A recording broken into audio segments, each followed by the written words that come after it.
சிதறும் காயை கேட்பது யாரு?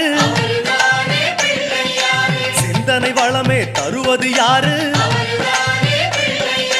மோதகம் கேட்கும் கடவுளும் யாரு? சாதகம் செய்யும் சாமியும் யாரு? பாகும் பருப்பும் கேட்பது யாரு? மூன்று தமிழும் தருவது யாரு?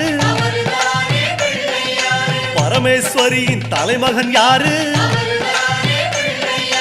அவரும் வாழ்வது எங்கே கூறு?